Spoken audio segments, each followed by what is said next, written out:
skip this option, click on this. Now select your edition. So I will go for Windows 10 Pro Edition, then click on next. Take this option, I accept the license term, then click on next. Now click on this custom option, the second option. So this is my hard drive. I have 120 GB of SSD in my laptop.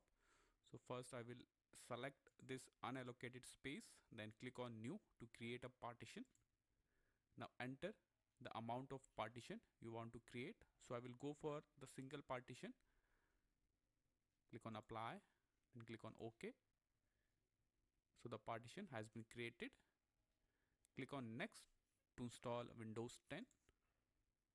And you can see the process has been started and it will take around half an hour.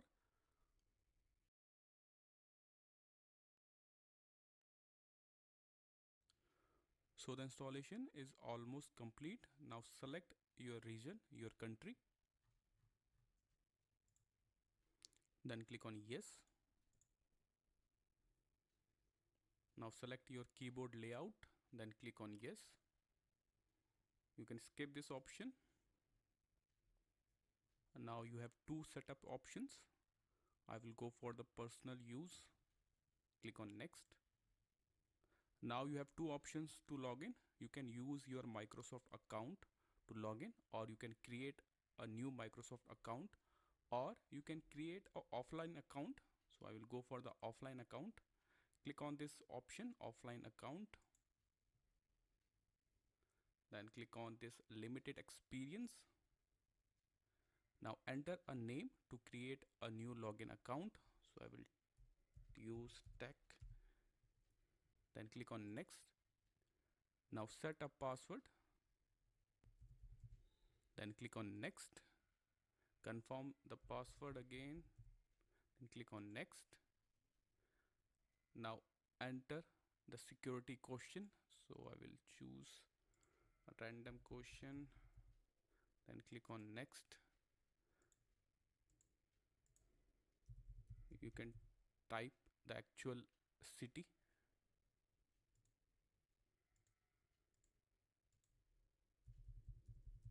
Then click on next. Now click on accept, or you can edit that option, location. You can turn off the location. You can turn off this option as well. It's up to you. Click on accept. Now skip this option.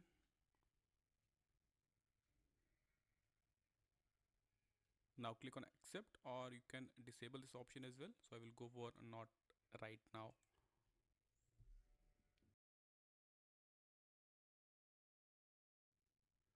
So the installation has been done now. So this is how you can install Windows 10. This is all for the video. Thank you. Thanks for watching TechWhite. Have a nice day. You want to know what the best part about a brand new build is? A fresh fetching copy of Windows.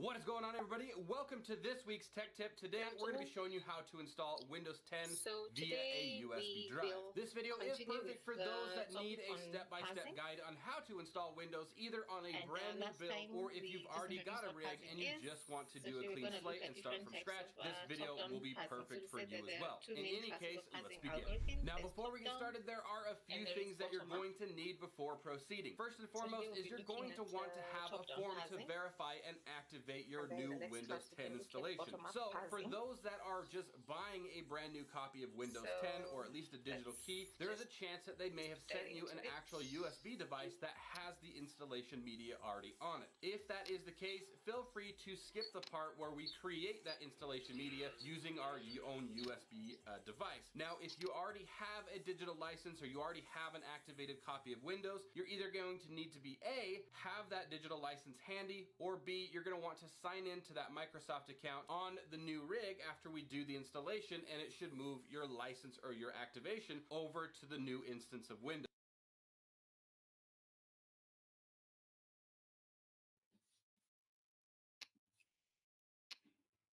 So we already, of course, parsing falls under syntax analysis.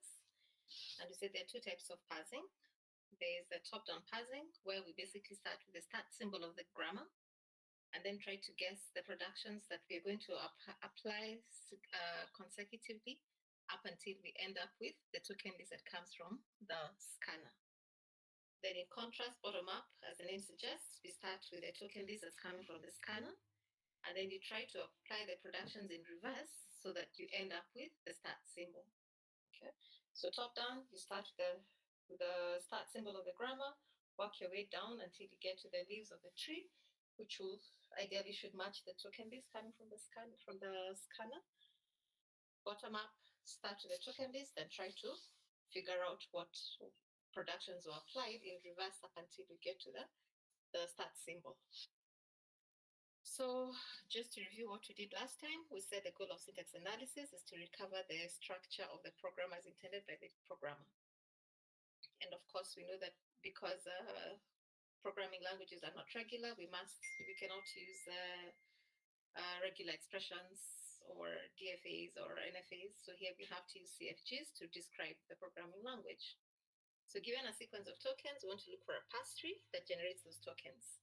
And this process is what we call parsing, trying to identify the parse tree. So just give me a second, I saw something.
Okay, thanks for that.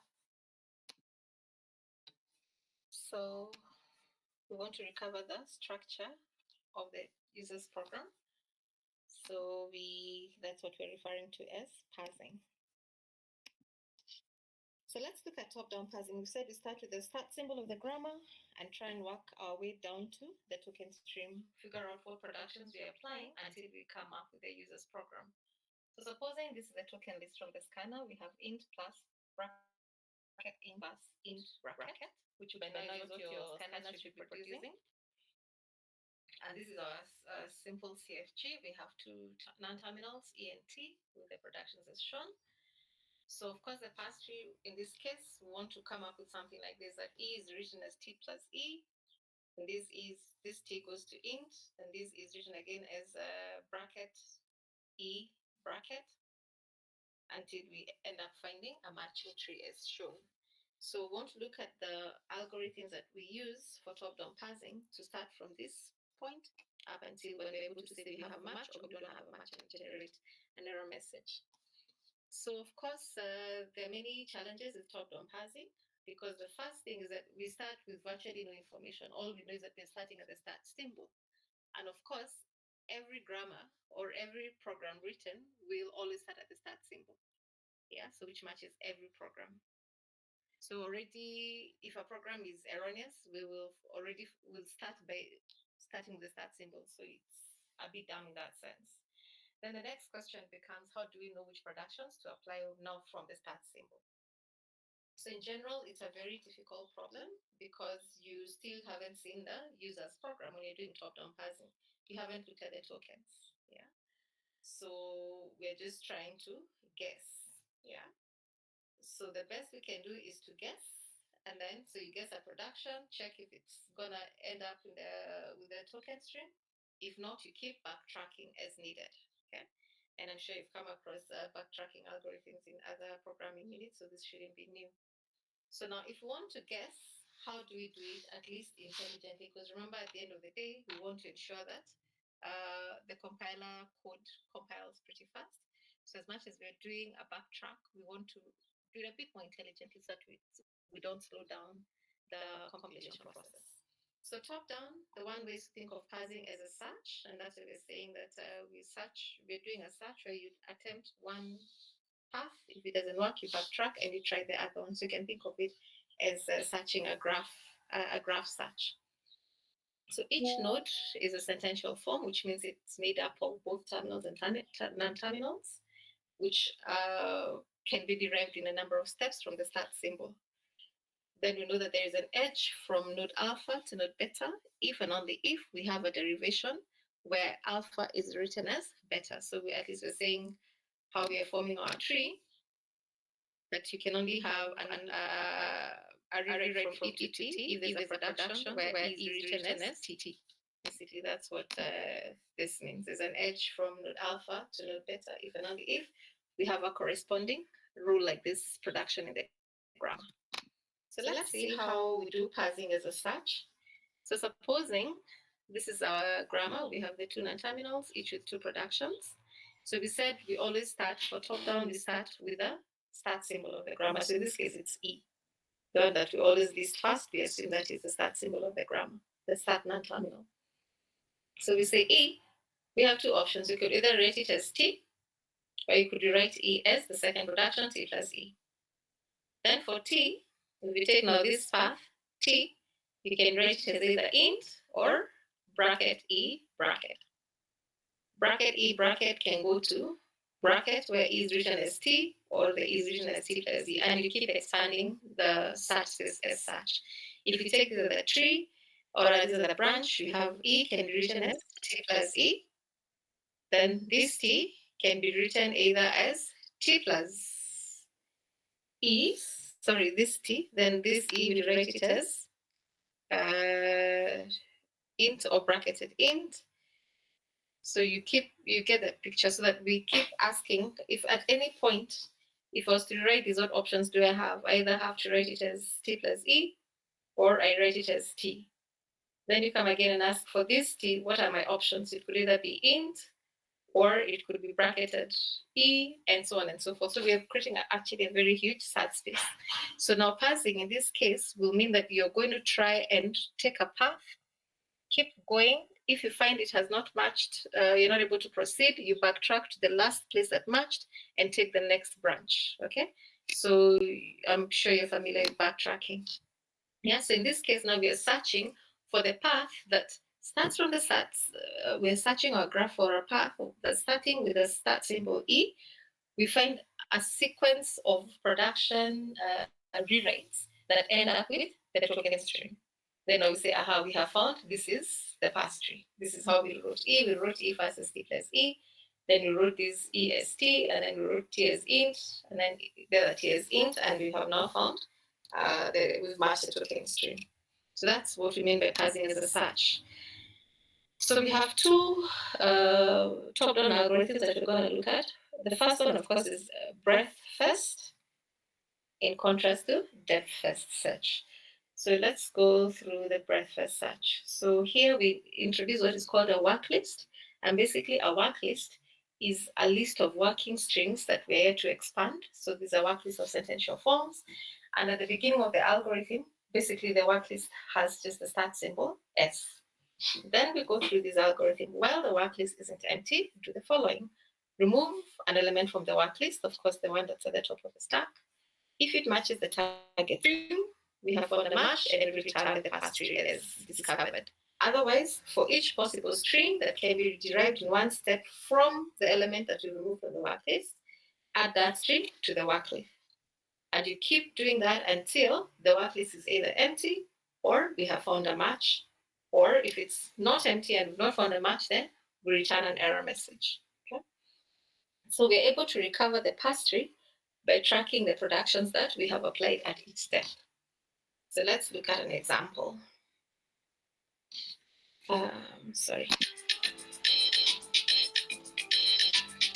Give me a second. Okay, so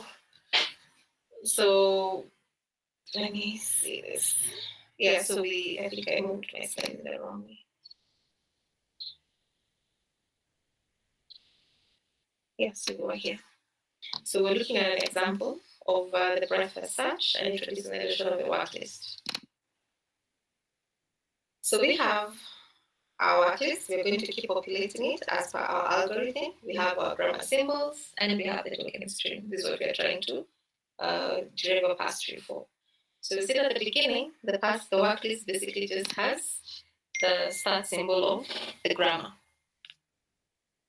And give me a second.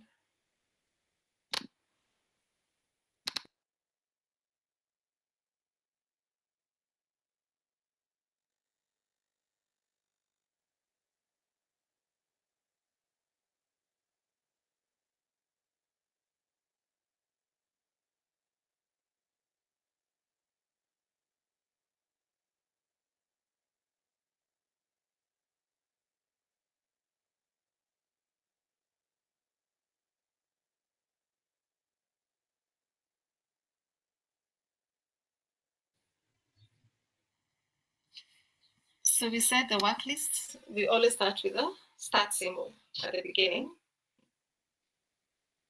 Then we now want to process this. We want to look at all the options for rewriting that non-terminal based on the grammar. So E, and remember we're doing breakfast, so we're going to generate all the possible options for E. So in this case, we can rewrite E either as T and either as T plus E. Okay? Then once we do that,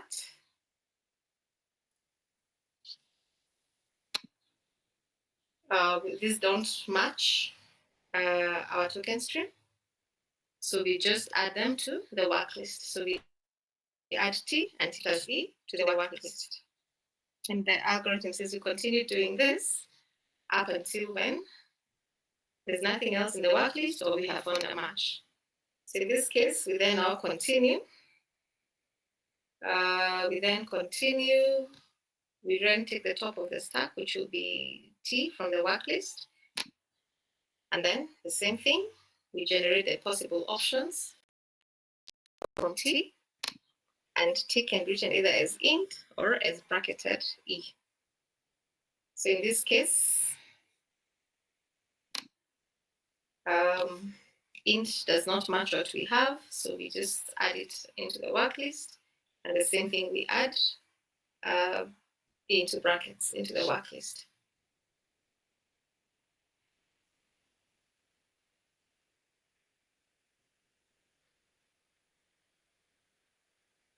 Then the next step,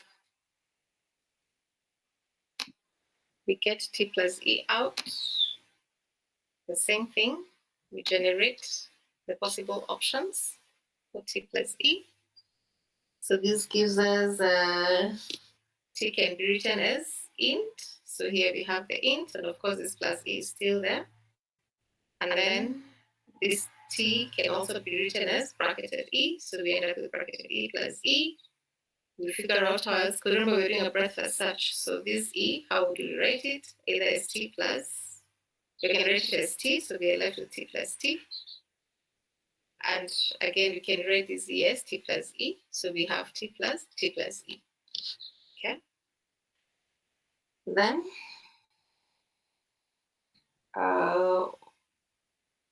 none of these match what we have. None of them match our token string. So we add all these into the work list. Okay, so we've added int plus E, we've added E plus E, we've added T plus T, we've added this. And then we continue. So we come and get the next at the top of the work list. We have int.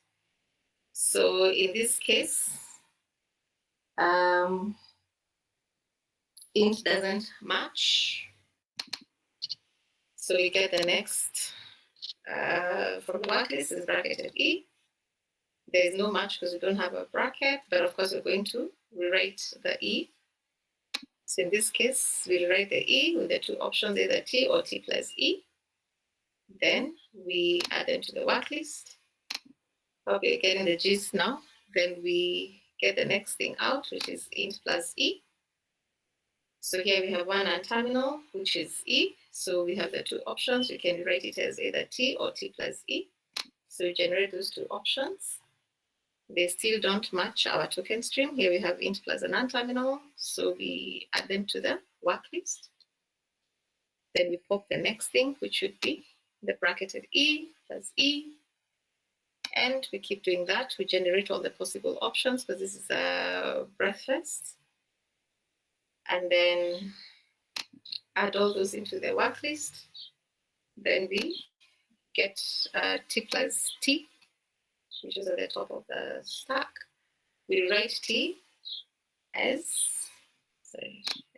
we have int plus t, bracketed e plus t, t plus int. Then we add those into the work list because we still don't have a match. Then we get t plus e, and we keep doing that. As you can see, it keeps generating very many options. Okay, so we're gonna keep doing that. So what do we notice, right? So you can really get the gist that we're generating very many options, but there are already some options which we know will never ever match, but our algorithm does not allow us to eliminate them. So in this case, out of the things in our work list, the ones that would possibly ever match are the ones that are in blue. There are no brackets in our token list, so anything with a bracket, we know, in fact, we should not bother with it. Again, we have only one operator. So where we have 2+ operators, also, we know it will never match. But unfortunately, now with the breakfast, we just have to keep generating all the possibilities almost unintelligently. So this is a big challenge with the breakfast search. So as you've seen, breakfast search is slow in the sense that we use a lot of time and memory usage, so a lot of wasted effort because we've generated sentential forms that could never possibly match, like the examples I've just given. However, we know it's a bit hard to tell what can match, and that really is the whole challenge of parsing. But that doesn't mean that we just use a blind algorithm. So there's been a lot of research into how do we make the best guess of the productions that can match the user's program. And we'll be looking at improvements on BFS. So the other challenge with BFS is that it has a high branching factor because we're doing breadth-first search. Every sentential form can expand. If it has a non-terminal, we're going to expand all the non-terminals. And that's what we're ending up with, something like this. So we keep expanding. So you can imagine we're continuing with this. T will generate 2 more options, then we come to T plus E. So by the time now we come here and generate int plus T, would have wasted a lot of effort. So we need a way to quickly just eliminate the sentential forms that would never possibly match our token stream and only focus that at least are promising in terms of what is the user's structure. So how do we reduce the wasted effort? So the logic goes as follows.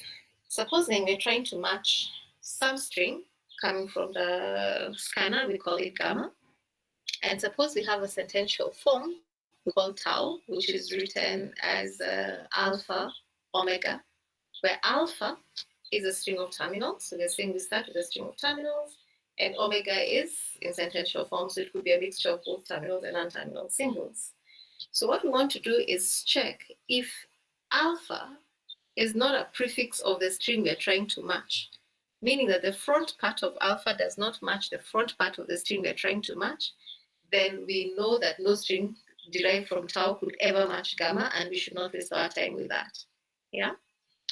So what we want to do is we can find a way to try and get to put the prefixes of terminals at the front of the sentential forms, then we're able to start pruning out impossible options.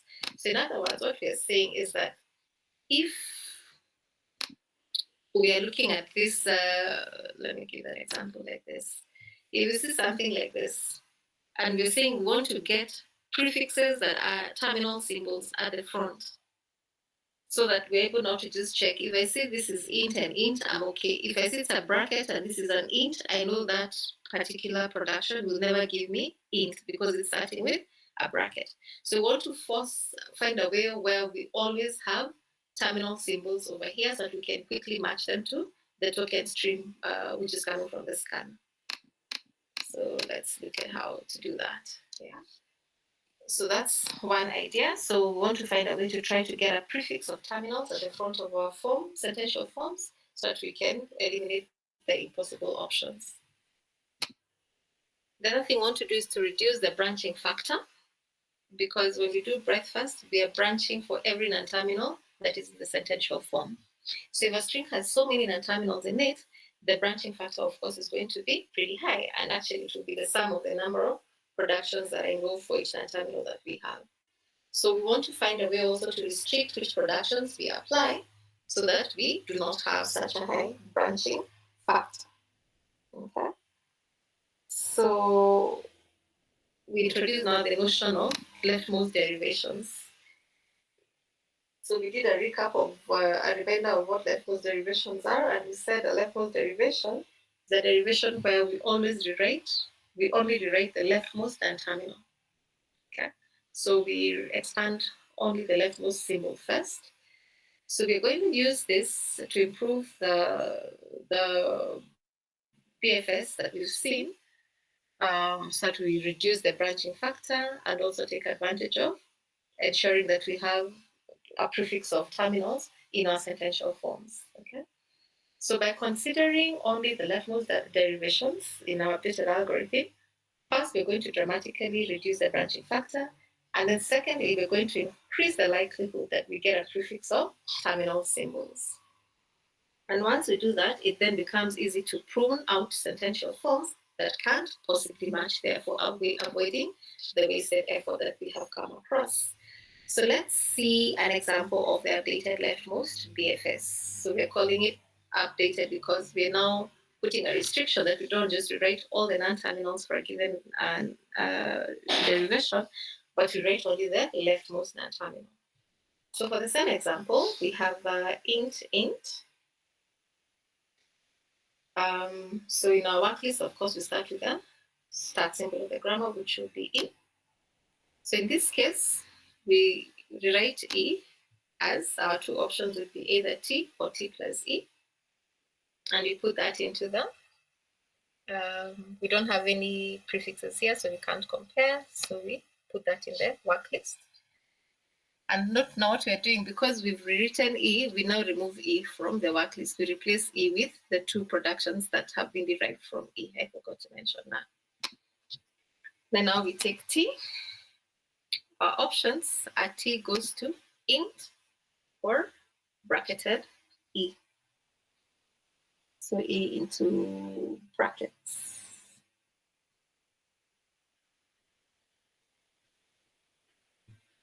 Okay. So what do you expect to happen here?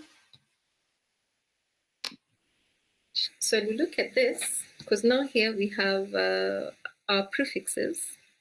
We're able to check whether the prefix in the derivation matches what we have. If it doesn't, we've pruned it off. So in this case, our prefix is just giving us int. Sorry, our derivation is just giving us a terminal symbol int, whereas our token stream has int plus int plus int. So there's no way this could ever generate a plus and an int, because in fact this is a terminal symbol. The same thing with this production. When you look at the prefix of this sentential form, it starts with a bracket. Our prefix for our tokens, there's no bracket. So none of these two would ever give us int plus int. So we prune them, which is now what the data algorithm is telling us to do. So those ones now we are not going to put them into the worklist. Okay, so we've gotten rid of those two. So we just have T plus E. Now T plus E, of course, we expand it. The leftmost non-terminal will be T. So unlike breadth, where we're going to have 4 different expansions, here we're only going to expand the leftmost non-terminal. So T has two options. We write T as int, giving us int plus E, or T has bracketed E, which gives us bracketed E plus E. And the same thing now, what we want to do is compare what is happening. So in this case, we look at our prefix. This one gives us int plus E. So at least there's a bit that matches int plus matches, int plus matches. So this one pretty is good. This one is starting with our bracket. Our token string doesn't start with a bracket, so that means then we have to prune that off. That one will never lead us to the token string that we want. So in this case, we only push int plus e into our work list. Okay. So then now when we have int plus e, again, we have the leftmost non-terminal is e. So we're going to rewrite it with two options. We'll write e either as t or e as t plus e. So it gives us int plus t plus e. Then the same thing, we come here and we match our tokens, And in this case, here we have, when we look at the front part of our working string, we have int plus, it matches our int plus. The same thing here, we have int plus, the prefix, because this is a non-terminal, so if you stop at int plus, it also has int plus. So these two could be possibilities. So those are the push them into the work list. And then we get int plus t, pop it out. And the same thing, we have t, leftmost non-terminal is t, so we have two ways to expand it. So we expand it either as int plus, where we write this t as int, and we write this t either as plus e. Then we come and compare. So here we have int plus int, matches exactly our token int plus int. This one, int plus bracket, does not match, so of course that one would have to be pruned. Okay. So in this case, we push only int plus int into the working string. Then we have int, now we pop, previously of course, now we have int plus t plus e, so that's what happens, we pop that next. Then we write our leftmost non-terminal will be t, and we have the two options. When we write this t with the two options, then we compare our sentential form. We have int plus int plus, int plus int. There is no plus, it will never match, so that will not work. Then the same thing here, we have int plus, the token, non-terminal symbols then at the bracket. Here we have no bracket, so those two, we prune them and we cannot go ahead with them. So we're left with int plus int. Then this one, in fact, there's nothing to rewrite. So it's just a stream of a sentential form that only just has terminal symbols. We compare and we see actually there's a match. And we say we have found, we have managed to derive the structure starting from E up to int plus E. And now the sequence of productions that we have applied is what now form the parse tree. Okay, so with the leftmost BFS, we've had a substantial improvement over the naive algorithm. As you can see, we're able to prune the productions that will never lead to success. So we reduce that wasted effort. Also, by rewriting just the leftmost non-terminal, we reduce the branching factor, making it a much more efficient algorithm over the naive BFS. Yeah. So leftmost BFS is guaranteed to find a valid path of the program if one exists, meaning there is the grammar, the program is syntactically correct. Leftmost BFS is guaranteed to find that parse tree. It can also be modified to find if a program can't be parsed, but that's out of the scope of what we're doing. But we're still not out of the woods. There are still some problems that we're going to see. So for example, look at this grammar. What do you notice about this grammar? So you can see we have one non-terminal A, and every time we rewrite the non-terminal, we rewrite it with itself. So there's recursion that is happening, right? So A is written as A or A. A is written as A or B. So anytime you want to rewrite this part, you rewrite it with A itself. Yeah, so you call A and rewrite it. So you keep always generating an A. So the only way to delete the non-terminal is to use this production. Okay, and this is a good grammar. It works, but we'll see that it poses a challenge when we start using leftmost BFS. So let's assume that that is the input string that we're getting for this grammar. So using leftmost BFS, as we've done, let's try and do it. So of course we start with the grammar start symbol, which is A. Then we rewrite A. We have two options. The leftmost non-terminal is 1, so we have the two options to rewrite A. Sorry, 3 options. So we have AA, AB, or C. Then we prune. When we compare, this is a terminal symbol. It does not match what we have, so of course we prune that.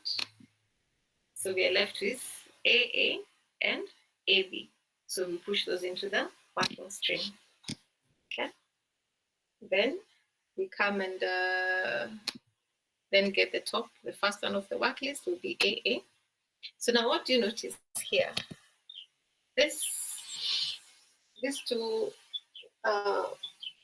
working strings that we push into the work list, the leftmost non-terminal is the same. They just are repeating the same thing. So there's almost no way to distinguish between the two because it's both an A and an A. So but let's see. So if we take AA, so what we're writing is this A. So we populate the options.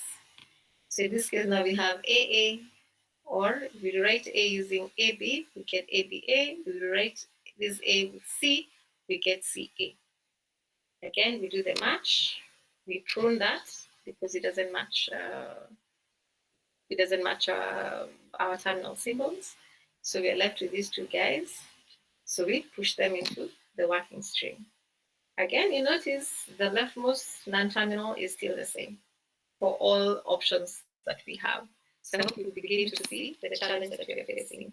So we pop off, the next one will be AB. Again, so we have just A. We do the breath first. We write the leftmost non-terminal in this case. And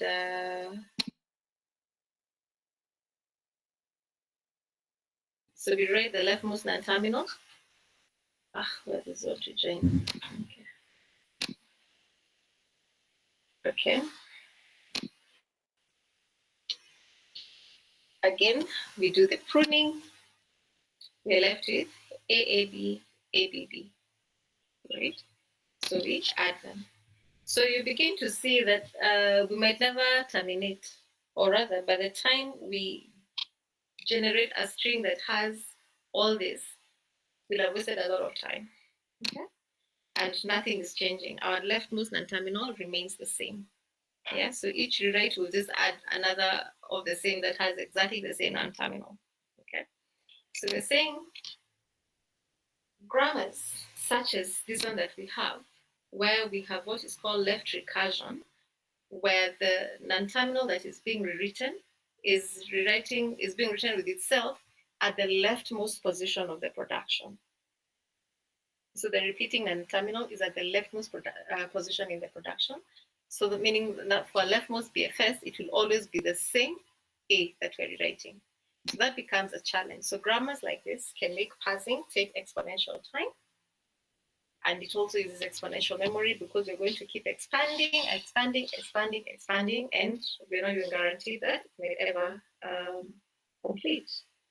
So when you're doing leftmost BFS, then we have to make sure we eliminate this kind of grammars, and we'll be showing you how to hack the grammar to eliminate now what we're calling, what you've identified as left recursion. Okay, the grammar. So what if we search the graph with a different algorithm? Okay, so we've seen the naive breadth first search. We've seen its challenges. We've introduced the use of leftmost derivations and pruning by comparing the terminal prefix, ensuring we have a prefix in the rewrite rule and comparing that to the token string from the scanner. But we've seen that even if that works a bit faster, there's still a challenge of if the grammar has left recursion. So let's look at another approach, which might be an improvement over BFS. And this is now doing a depth first search. Okay. So depth first, we go down one branch until the end, and then we backtrack if we don't find a solution. So this one uses a depth first search. The advantages of a BFS is that it considers first it has a low memory usage for the reason that it considers only one branch at a time. So you're not loading everything onto your memory as you try to keep track of the different options, as we were seeing with the BFS. It has a higher performance on many grammars. It runs pretty quickly, and it is easy to implement. And we'll be seeing that you can implement it using a set of what we call mutually recursive functions, what is called recursive descent parsing. We'll be looking a bit more in detail. So let's look at how the leftmost BFS operates. So in this case, we said we're just going to go down one branch, and only when we don't find a match do we backtrack and try the other option for the particular non-terminal we're rewriting. So in this case, we have the same string. The token stream is int plus int. We start with the, remember it's still a top-down parser, so we start with the start symbol for the grammar, which would be E. So in this case, E has two options. We have T or T plus E. So you take one branch. So in this case, we start with the one that's listed first. So we go with T. So we write E as T. And then for T, we're also doing a leftmost DFS. So we're going to write the leftmost non-terminal and go down its branch. So we come to T. So T, the options are either int or bracketed E. So in this case, we choose the branch for the first branch, which is int. And then we find that it cannot generate for us int plus int. So we backtrack. And then now we try the other option for T. So in this case, we're going to try bracketed E. Okay. Then the same thing, we find that we have a bracket. It's not going to match with our token string, so it doesn't match. So we backtrack. So now we've tried the first option of writing EST. So we backtrack again from that and try the other branch. So now we come and rewrite EST plus E. Then again, leftmost, so we write T. We have the first branch will be T as int. So we'll have int plus E. And then from here, we write the leftmost. Is that a question or somebody trying to answer? Okay.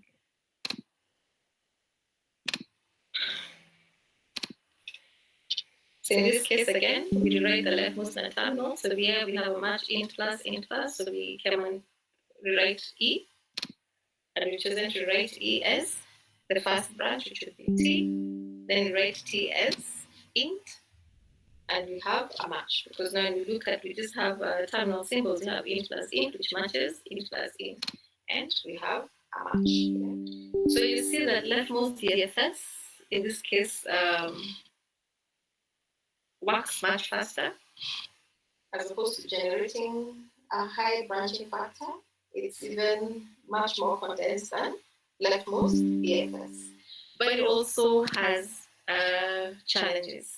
The same thing where we have left recursion, where the leftmost non-terminal that we're writing a symbol from the grammar in the leftmost position of a derivation or in the production rule, like this. So A is written as A, starting the leftmost position is the non-terminal we're writing.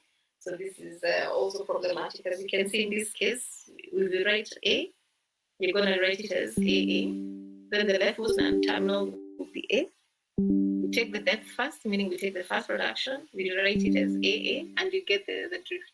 So if we're just trying to parse C, our depth as such will take us a very long way before we ever get to C. In fact, this will never terminate because each time we have to write AAA.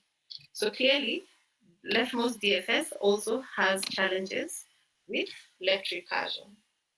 Okay. So a non-terminal, as I said, a non-terminal A is said to be left recursive, if and only if we have been able to write A in a series of rewrites with the following format, where A comes at this leftmost position, and then we have omega, which is some string which will be made up of terminal and non-terminal symbols. So leftmost depth as such may fail on left recursive grammars, the same way we said that even for leftmost DFS. If there's left recursion, it is a problem. Fortunately, it is possible to eliminate left recursion for many grammars, and we'll be showing you how to check.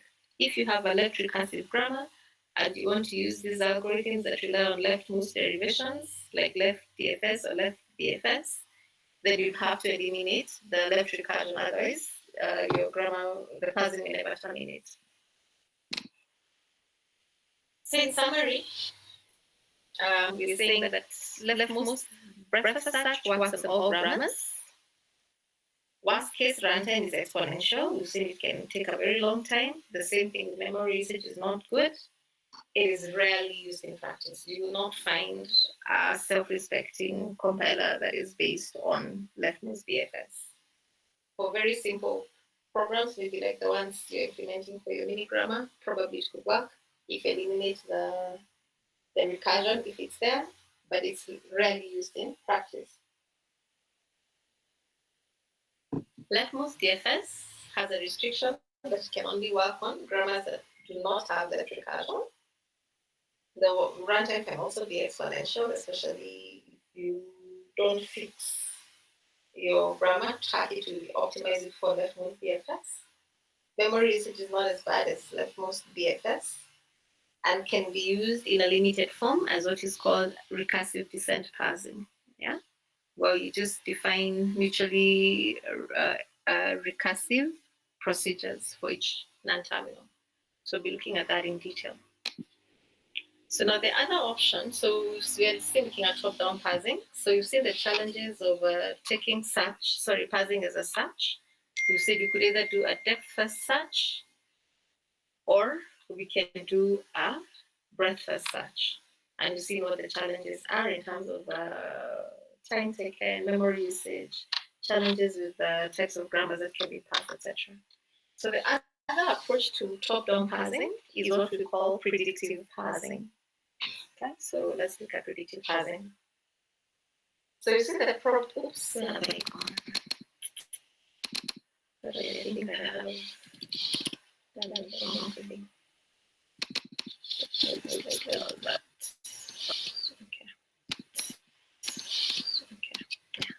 Okay. Right here. So leftmost DFS or BFS are backing algorithms because we're doing it as a search. You take one branch, if it doesn't work, back to the last match, and try another option. So we basically get production to use. Then we backtrack it doesn't work. We're basically trying to match the prefixes by luck. There's almost no, I don't say intelligence, but we're just chancing. Do this, check if there's a match. If not, go back, try again. So there's nothing intelligent about that algorithm. So there's another class of parsing algorithms which are called predictive algorithms. And as the name suggests, we predict which production to use. We're not just going to guess. We predict which production to use and totally avoid backtracking. And the production to use is predicted based on input remaining to be parsed. That's called parsing. Goodness. Every time I look take the wrong steps. Just have to do this. So we're saying based on the remaining input, want to predict without backtracking which production we're going to use to parse. Now, as with everything, there are always trade-offs. Okay? So predictive parsers work very fast. Something we want for our compilers. However, they are weak in the sense that they cannot accept all grammars. You have to engineer your grammar so that it can work with predictive parsing. Okay? So here the trade-off is basically between expressiveness for speed. Limited, like we say, the leftmost BFS can work for any grammar. Predictive parsers work for a restricted type of grammars, and we're going to be seeing what those grammars look like. So they're fast in the sense that algorithms can run in linear time, and when we have what is called triple-driven parsing, it's even faster. Seeing how to come up with the table-driven parser. But not all grammars can be accepted by predictive parsers. So if you want to use a predictive parser, you have to make sure that your grammar conforms to the properties of grammars that work with predictive parsing. So let's look at how predictive parsing works. In the previous slide, the prediction is based on looking at the remaining inputs. So of course, at the beginning of parsing, the remaining input is the entire program. Okay. And you're going to just start at the leftmost position. Because remember, we work from left to right.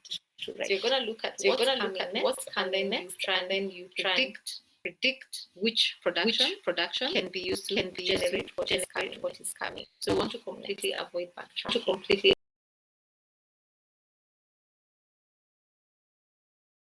We exploit look ahead, and as the name suggests, you want to look ahead into the token list a few number of characters to then see what is coming up next, therefore what kind of production should we use. So the problem is to ask, given, of course, we're starting the start symbol because we're doing top-down parsing, how do you know which productions to use to get to the input program? So we look at, we decide which production to use by looking at some number of tokens. It could be 1, it could be 2, it could be 3, etc. There are different number of look-ahead tokens. And when you look at those look-ahead tokens, then you compare, you look at which productions can produce them. And then you choose the one that is guaranteed to produce the look-ahead tokens that you have taken into consideration. So let's see how we implement predictive parsing. So it's only possible if we can predict which production to use given some number of look-ahead tokens. And as I said, the number of look-ahead tokens varies. Some can just use 1 look-ahead token. Others can use 2, 3, or more, right?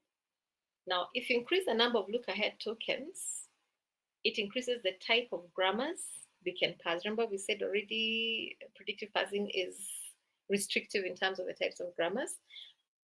But bring the look-ahead tokens slightly increases the number of the type of grammars that can be parsed with predictive parsing. On the converse, if you decrease the number of look-ahead tokens, you decrease the number of grammars that we can parse, but it simplifies the parser. It makes the parser easier to implement. The fewer the number of look-ahead tokens, the less complex it is to implement the algorithm. The more the look-ahead tokens, the wider the range of grammars you can parse, but the compiler, the parser implementation is more complicated. So we're going to look at an example of how predictive parsing works in general, and then we'll focus on predictive parsing that uses just 1 token of look ahead so that we keep it simple for purposes of understanding parsing and even to guide you as you do your next task. So predictive parsing, so we have the same grammar. Now this is our token using from the scanner. So we are saying we can use either 1 or 2 or 3 tokens of look ahead. So I want to just explain how that works. And we said to be able to know what to do next, to decide which production to use, you look at a number of look ahead tokens. So of course we start with our grammar start symbol, which is E, because it's still a top-down parser. And now what we want to do is to look at the remaining tokens. Based on the look ahead, we look at either 1 or 2 or 3 or however many we decide, to figure out which production for E, between now E is written as T or E is written as T plus E, can give us the look ahead tokens that we use. So for example, if we decide to use 2 tokens of look ahead, we're going to look at the next 2 tokens in our input, and it's going to give us int plus. Of course, now when you look at the options for E, which production can give us int plus? Definitely not E goes to T. We would have to choose E goes to T plus E because we are seeing there must be a plus. Okay, so we're able to predict the production to use by looking at what is ahead of us. So in that case, we choose T plus E. Then, if you want to now write T, we have 2 options. We have an option of either int or with a bracket. So we can decide to now look at some look ahead tokens. So we can decide, let's use 1 token of, supposing we're using 1 look ahead token. Then, of course, you're going to choose T goes to int because you cannot choose T goes to bracket because we don't have a bracket here, we have an int. So then we'll choose T goes to, we'll write this T as int.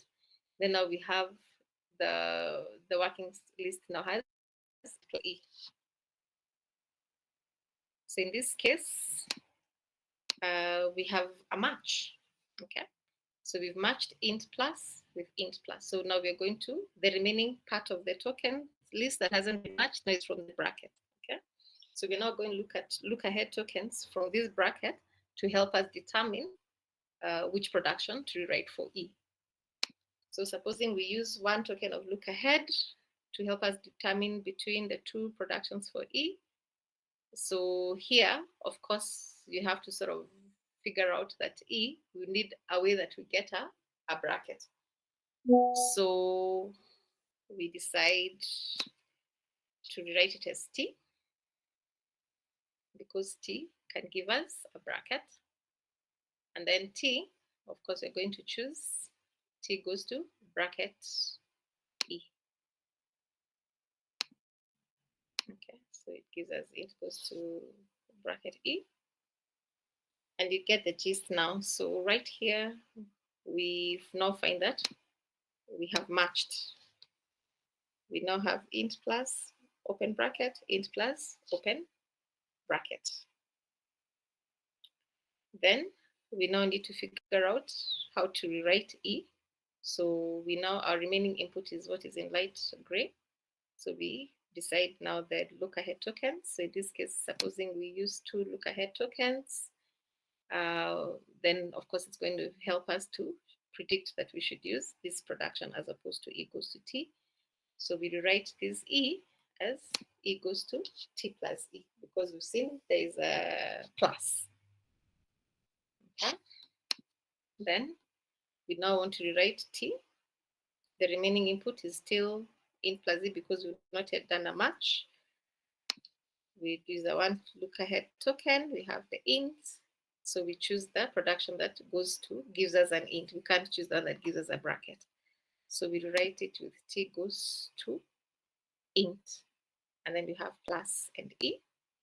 Now in this case, we have a long token string that we can match. And in this case, now we are saying that we are able to match up to here. So we have int plus open bracket int plus. So we now, the remaining input, the remaining token input is int right closing bracket. We want to now make a decision between the two productions for E. So that's the remaining input. So we choose T goes to int. If we want look ahead token, we write T as int, because we can't rewrite T again with an open bracket because we don't have an open bracket. We just have an int. And we finally have matched the whole input. Okay. So that's how predictive parsing works, that we take advantage of the, we have a look ahead token. It could be one, it could be two, it could be three. But the look ahead tokens, once we compare them with, we use those look ahead tokens to check which production for the non-terminal we're writing next can yield that particular terminal string. And then we are able to make that choice. So unlike in the BFS or the DFS where we just did not know, we had to generate any by guessing tests. If it doesn't work, backtrack, try the other one. Here we do not want to backtrack. And of course, you can imagine backtracking increases the complexity in terms of the time. So if we can avoid backtracking, the better. And actually, you find that most parsers would be, if they're top down, they would be using predictive parsing because it gives you a much faster way to parse. So I hope we are all together. So we carry on. Yes. Thank you. So we've said the number of look ahead tokens determines a lot. If we have a big number for the look ahead tokens, we increase the scope of grammars that can be parsed using predictive parsing, but we complicate the implementation of the parser. If we reduce the look ahead tokens, for instance, you say one look ahead token, then you have a very small set of grammars that can be parsed using one predictive parsing with one token of look ahead, but it makes the parser much easier to implement. Yeah. So as I said, we're going to focus on LL1.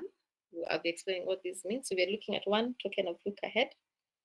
So this is an example of a simple predictive parser. It's called an LL1 parser, where the first L means we are scanning our tokens from the leftmost to the rightmost, as usual. And the second L means we're also doing a leftmost derivation. So whenever we have a production that has more than one non-terminal, we rewrite the leftmost non-terminal. And then we have one token of look ahead. So when you hear a predictive parser called LL1, that's what it means, left to right, leftmost, and one token of look ahead. So we want to construct a leftmost derivation for the sequence of remaining tokens. So whenever we are now going to expand an terminal, we're going to predict the production to use by looking at the next character in the input, the next token in our input. And the decision is first, you just choose the production that can generate that next character. So easy to implement, but restrictive in terms of the types of grammars it can work with. Oh gosh, and I've done the same thing. Okay. Now, we've said that you can have table-driven parsing, which makes it even faster. So I want us to look through how we implement what are called LL1 parse tables. Okay.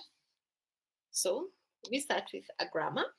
Remember, now we want to create a LL1 parsing table that we now use to do parsing.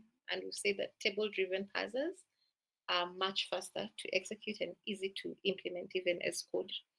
And I suggest that most of you will either implement LL1 parsing or probably recursive descent parsing. Yeah? So I want you to follow what we're going to do in terms of constructing the parse tables, because after this, I will now start asking you to start implementing your parsers. Okay. Where to still evaluate your scanners. Last week I got pulled into a meeting with the chancellor. Even today, the same thing. It's looking like my Thursdays are a bit shifty, but we're going to look for time where we're able to do the assessments with good, so that we finish with the scanner assessments, and then we will focus now on the parsing, implementing your parsers. So we start with a grammar. In this case, we have two non-terminals. We have E and op, and we have 5 terminal symbols. We have int, we have the open bracket, we have the close bracket, we have the plus and the times. So what we want to do is construct what are called LL1 parse tables that implement the simple LL1 predictive parser. So the parse table looks like that. We have a row for every non-terminal in the grammar, and we have a column for every terminal in the grammar. So in this case, we have 2 non-terminals, E and op. So we have a row for E, we have a row for op. We have 5 non-terminals, the ones that are in blue, and we create a column for each of those terminal symbols. So we have our table, it will be M by N, where M is the number of unique non-terminals, and N will be the number of unique terminal symbols. Then now what we do is ask ourselves, if I was to rewrite, so of course this bit here, the columns are representing, remember we're doing one token of look ahead, and we're interested in tokens. So these are our terminal symbols. So we're saying we have the next character, the next token of look ahead can either be an int or an open bracket or a closed bracket or a plus or a times, because it's the only thing that can come from the scanner. So then we're saying if I'm currently rewriting non-terminal E and the next token of look ahead is an int, then the production I should use is the one that has the right-hand side as int, which would be this one. So this is the production we would use. If I'm trying to rewrite E and the next token of look ahead is an open bracket, then this would be the production to use, because it's on that would, this open parent is what would give me the open parent that I need. So this, you put the entry. So the table entries are the productions to use where this non-terminal is being rewritten and this is the next token of look ahead. So that's how to read the parse table. So let's do the one for op. So if the the non-terminal to be written is op, and the next symbol is an int, it's undefined, which would mean it's an error, right? If you're expecting an operator and you get an int, then that is a syntax error. So anything that is undefined becomes an error. I know you see how easy it is not to give very good error messages, because here you'd be saying expected an operator, but got an integer, or something expected an operator. In this case, for instance, if you're writing an E and you get an open bracket, then you'd be saying expected either an int or an open bracket. So you begin to see how we're able to come up with meaningful error messages because we know what we expect. So predictive parsing in that sense makes it very easy to even give out very good messages.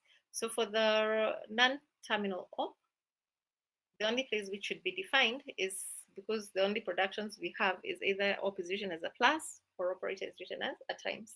So that's why we'll have the entry. So if you're writing op and the next token of look ahead is a plus, then you're going to use this production. So that's the one we put inside here. Or if you're writing an op and the next token of look ahead is a times symbol or the multiplication, then that is a production to use. Have we understood how to come up or how to read a parse table? Yes. Okay.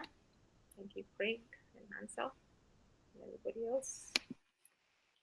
So let's look at an example now of LL1 parsing. So we have our grammar, we have the token list from the scanner, and we have constructed a parse table.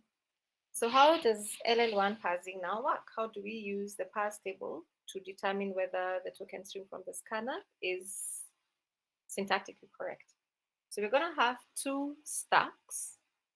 So we have the stack that has our work list as before, and then we have the stack that has the remaining input. So we are going to load our input from the scanner. So the first thing we do is we introduce a special symbol, which is what we call the end of character, end of input symbol. So you've seen we put this dollar sign here, and you put it on both sides. We'll be seeing why it's important to do that. And we are saying that this dollar sign, this symbol is the end of input marker, and the parser uses it to know that we have consumed the entire token list. Yeah, by the time the parser is processing that, it means you have successfully gone through the entire token list. So this is a way for us to know that we've consumed the entire string. Okay, so that's the first thing that we do. Now in this case, you see, I have changed how I have written how we have filled out the parse table. So in the previous example, we were writing the productions themselves inside the parse table.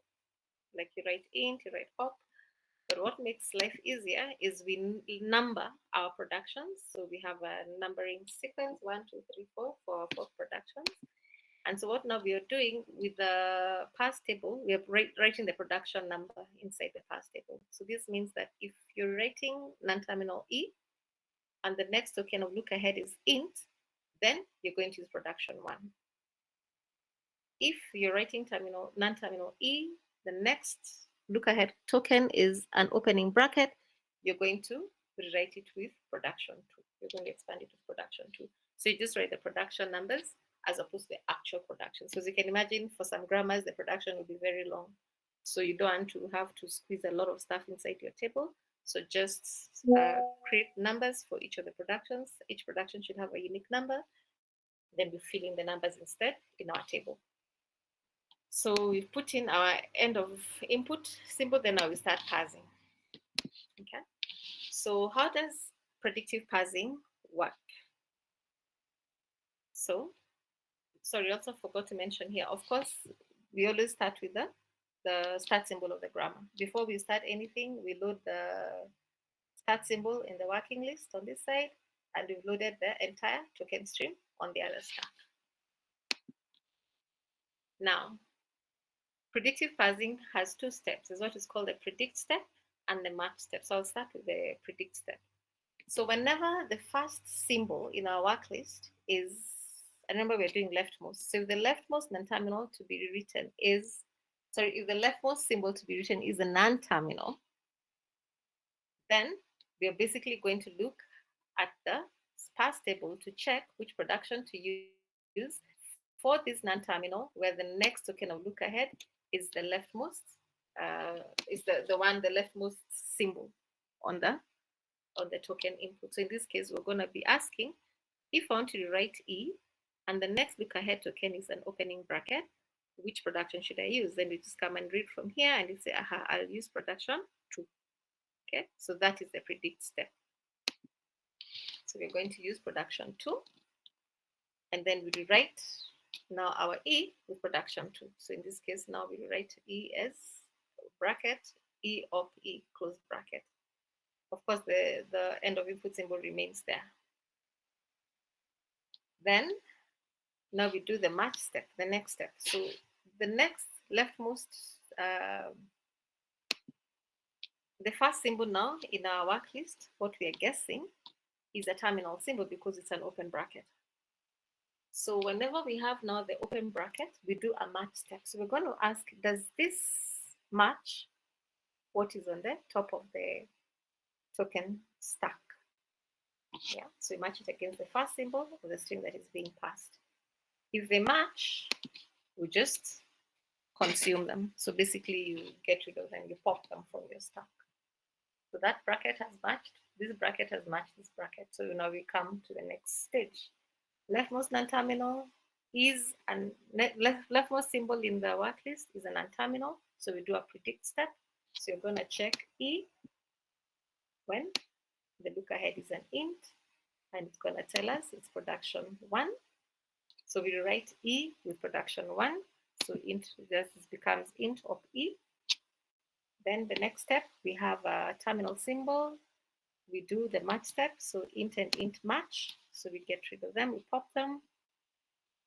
Then we have a non-terminal. So we do a predict step op when we have a look ahead of plus. That tells us rewrite op with production 3.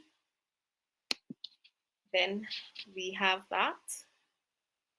We rewrite it as plus.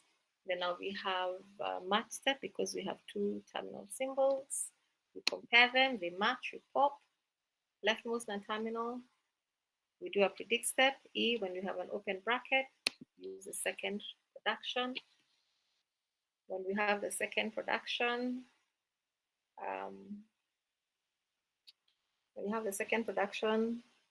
we write E as with the second production, which would be now E of E. Then again, now the top of our work list stack has a terminal symbol. So we do a match step, bracket, bracket, match. We put them. Leftmost non-terminal is an E given int. We write production 1, int of E. And then on this side we have int. So we do a match step for this int. And we're matching it with this int. They match, so we pop. Then we're left with op. So op, this is a predict step. We predict which production to use if we're writing op, and the next look ahead token is a times. So we come with our table op, look ahead is times. It tells us to use production 4. So we write op with times, and then again we do the same thing with E given int, production 1. We have int. Match step, int and int match, another match step, bracket, bracket, match, another bracket, bracket, match, and finally, end of input on this side matches end of input. So unless these two match, that you're matching end of input with end of input, it means you have consumed the entire input and you have had a match. You have successfully found a pass. So if we didn't have this, we would not know whether because we could finish on this side, but there's a token that is not yet passed, or vice versa, which would be grammatical and ungrammatical. So it helps to put this because then if they match at the same time, then we know we've looked at the entire input and we have a successful pass. So that is how a top-down LL1 predictive parser works. We have the pass table. We've shown you how to create a pass table. And we've also showed you how to use the pass table in the algorithm. So we have the predict step, we have the match step. The predict step kicks in if the symbol in the work list that we are matching is a non-terminal. So then we predict which production to use by looking at the look ahead token and rewriting. If it is the work list at the top of the stack has a terminal symbol, then we do the match step. If they match, we pop them and then we continue with the leftmost non-terminal. So let's look at an example of error detection. So that was an example of success. So in this case, we have the same grammar, we have the parse table, and we have int plus int. So of course we can see this would not work because our expressions require brackets as per the grammar. You either just have a single integer, or if it's an operator, there must be the brackets. Okay, so we expect this to be error, to detect an error. So as before, we load our grammar start symbol and put the end of input on both sides of the stack. We do the predict step. Int with a, sorry, E with an int is production 1. So we write E with int. Then we do a match step, int and int match. Then in this case, we find an end of input on the work list, but on this side, we don't have an end of input. So it means that clearly this is not grammatical.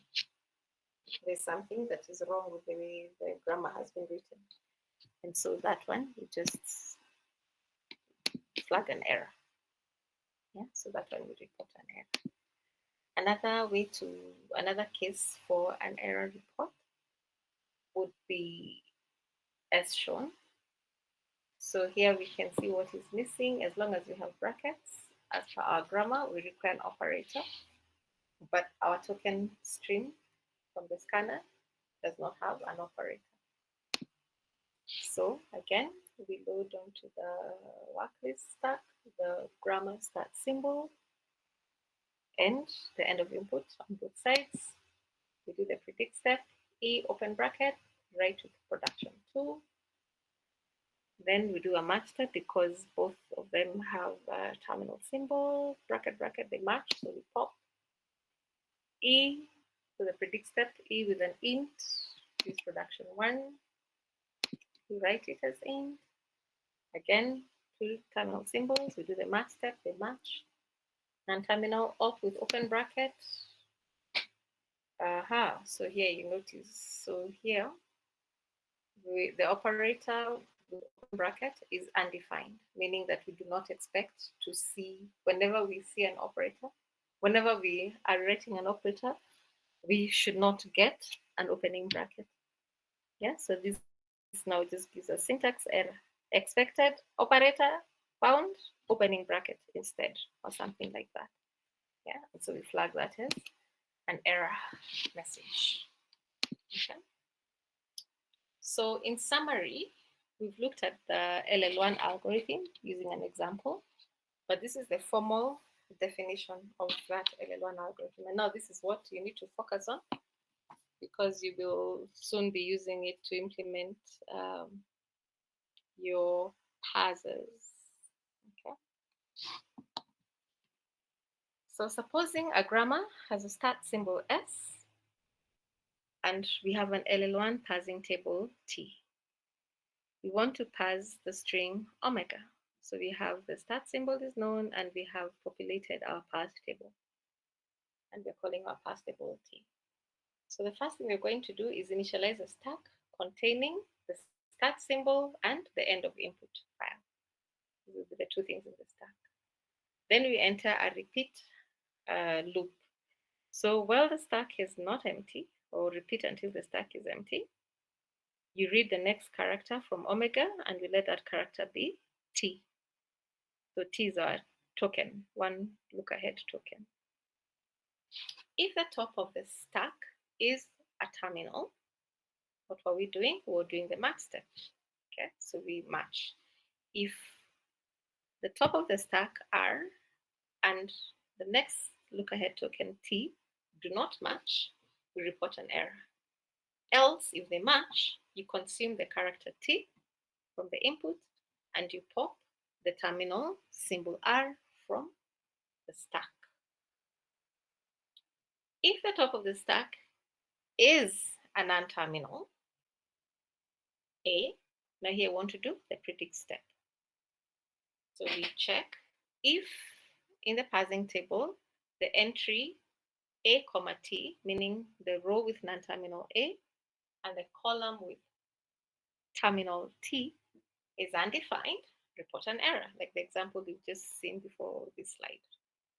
Else, if it is defined, you replace the top of the stack with the production, that is the entry of T, A, comma T.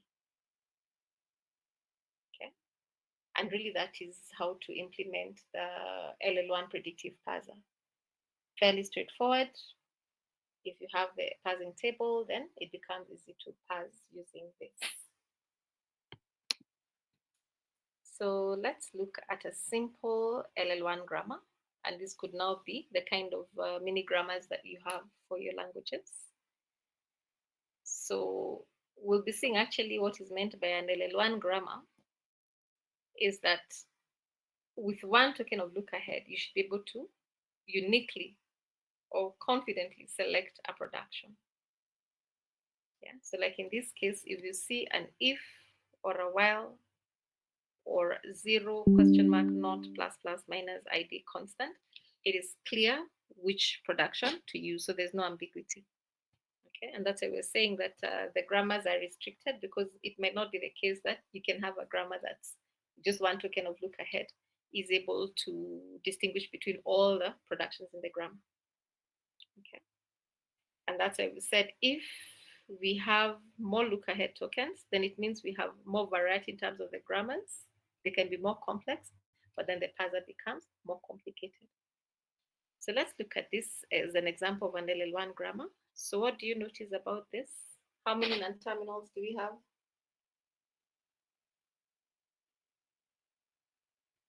3. Okay, and then we have pretty many terminal symbols. So what we want to do is construct a parse table for this grammar. I've done the same thing. I keep doing. I don't know what I'm going to do to stop doing that.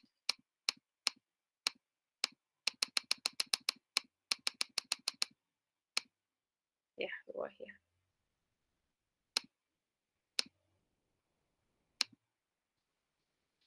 So this is an example of an LL1 grammar, and these are examples of statements or fragments of source code that a programmer can use right based on this grammar. So you can say ID, arrow ID, well, not zero ID, do, decrement ID, etc. So what we want to do is show how to implement a top-down parser for this, a predictive parser for this. So the first thing is to construct the LL1 parse tables. And this is now what you guys are going to be doing. If your group chooses to use to implement a top-down predictive parser, this is what you're going to do.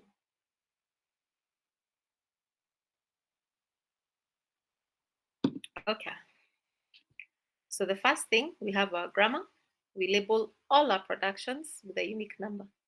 So in this case, statement has 3 productions. Expression has 5, 1, 2, 3, 4, 5. And term has 2. So in total, we have 10 unique productions. So each of them, we give it a number. Then we said our rows in our parse table will have a row for every non-terminal. So we have a row for statement, for expression, and for term. And then we have columns for all our terminal symbols. So in this case, all of them, if, then, while, do, arrow,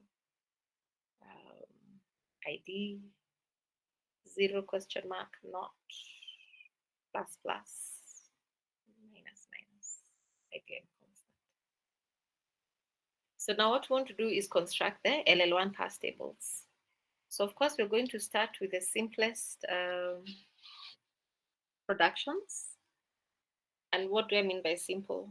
Where we're not having any recursion or a production that doesn't call another non-terminal. Yeah, so like in this case, term, these ones are pretty easy because term just goes to a terminal symbol. So we expect an entry for term and ID to have 9, isn't it? So we look at that. So term, look ahead token ID, we have production 9. If we're writing term and the look ahead token is a constant, we're going to use production 10. So we put in those 2 entries in the parse table. So we have 9 and 10 in the correct column. Then now we can do expression. So expression plus plus So these ones are pretty easy because they're all starting with a token, a non-terminal. We have a prefix, which is a terminal, sorry. So expression, if you start with 0, use production 5. Expression, if it starts with not, use production 6 and all that.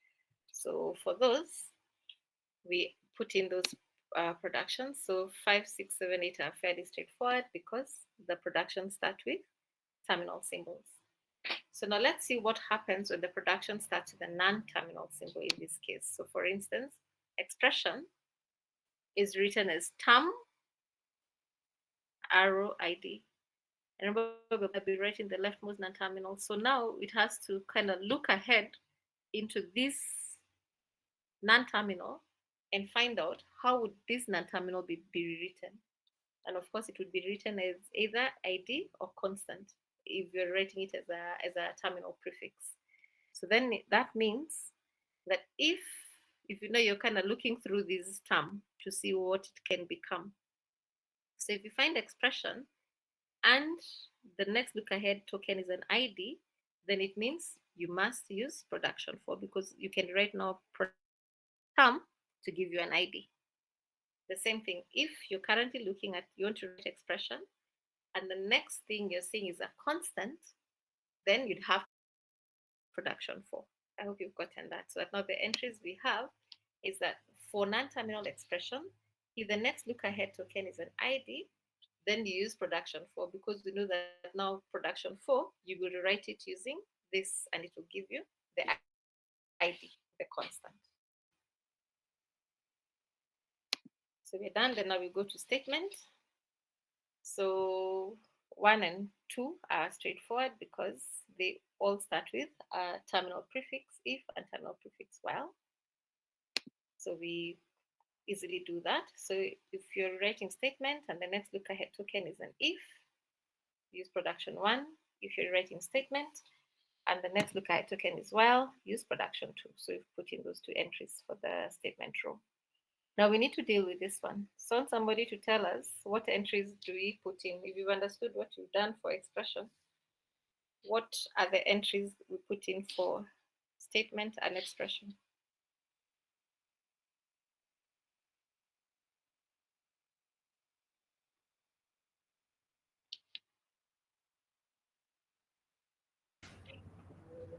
I think you need to go to 4. If you read a statement for your parse table, you'll match it to the value for which statement follows expression. So that's probably the rules that begin from 4. Yeah, so I need an entry. So I want the entries for statement. I want the entries that come in here. So I think for ID, you'd have to do statement ID 4. Why 4? Sorry, statement 0 4, because I'm doing for 0 because 0 is a leading So you're doing terminal. this one. Yeah, for the second one. The first one, I'm not sure. Okay. So what would the entry be in the table for 0 and statement? For statement on the first row, under the 0 column, I would put number 5. Number 5 or number 3?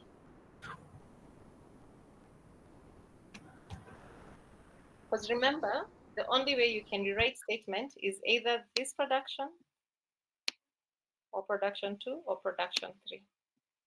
Yeah. So if we want to write statement and the next look ahead is 0 plus, so sorry, 0 question mark, then we must, the only production for statement that can give us a 0 is this one for expression. Because we know now once we have expression and we rewrite it, it will give us 0. So entry here would be statement 0, 3. That's a production you can use. The only productions for statement are these 3. You followed? The same way when we did expression and term and ID, here for term, we said for expression to rewrite as term, we look through term, and we see term can be written either as id or constant. So it means that if I have an id or a constant and I'm rewriting expression, then this is the production that can give me id or constant, because term can give me id or constant. So the same thing for statement. If I have id or constant, when I want to write statement, then I have to use, out of the three productions for statement, the only one that can give me id is expression. Okay, so would be writing it, would be looking through like that. You take expression can be written as term or 0 plus, not blah blah blah. So if we start with the ones that are already this, then we do know wherever we have a 0 or not or a plus plus or whatever, then the production that can give us that is expression. So we're going to have entries of number 3. That if you're rewriting statements and you see a 0, out of the 3 productions for rewriting statement, you can only choose expression. That is only you can ever get a 0 from statement. All right. And then you look through again, expression, look through term, term to come to id and constant. The same thing if you have your rewriting statement and you have an id and constant, then you'd have to rewrite it as expression, so that you write expression as id and constant. So if you have constant when you're writing statement, then you're going to use production 3. Have you followed that? Yeah.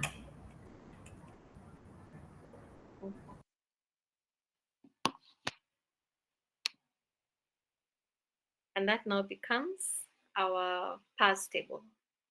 Okay. So right now we are doing this parse table manually. But is there an algorithm we can use for constructing LL1 parse tables? Because you can imagine if you have a very, very, like in the real world, if you have a very complex grammar, like a CFG for Python or for whatever language, it might not be feasible to come up with the parse tables by hand. So of course, for your simple grammars, you could come up with the parse tables by hand, but there is an algorithm that we can actually use to do it rigorously, and then this can be implemented as code. And of course, the intuition here, if you've understood how we've done the filling of the table entries, is to say that the next character, when we're doing, of course, one token of look ahead, should uniquely identify a production. So we should pick a production that ultimately starts with that character. Yeah. So as we're saying, if I want an if, I had better choose. If I want to generate, if the next token is an if, I might as well choose the production that starts with an if. Okay, and that's the production you choose to rewrite. So it's straightforward. So the table, parsing table entry, where we're writing A with for this particular token, should be a production such that A is written as omega if and only if omega derives something starting with T. So we're basically saying there'll be an entry in the table for A, comma T, where T is the token of look ahead, and that production, that entry will be the production from the grammar that looks like this. A is written as some working string, only if the prefix, the first symbol of omega, can give us T. Yeah, and this is how we specify that more rigorously. But what is important is that you've understood what we're trying to say. So we'll stop there for today. So what I want you to do, whether or not you're going to use, you're going to implement a predictive parser or a recursive descent parser, which you're going to look at soon, I need you to create LL1 parse tables for your grammars. So of course, if you find that your grammar is not of this form, then we're going to wait until when we figure out, you'd have to fix your grammar. Yeah. So ideally, what you're gonna now look is first answer the question: can our mini grammar be implemented? Can we implement a predictive LL1 parser for our mini grammar as defined? In other words, you're going to look at all your productions and confirm that what we've just said here, there must be the next character, the next token should uniquely identify a production. So meaning that all your productions should be uniquely identified by a token of look ahead. Okay. So you're going to go look through that. And if you find that the way your productions are, it is easy to identify a production just by one terminal symbol, then you come up with a parse table for your mini grammar. So something like this. So we'll see all your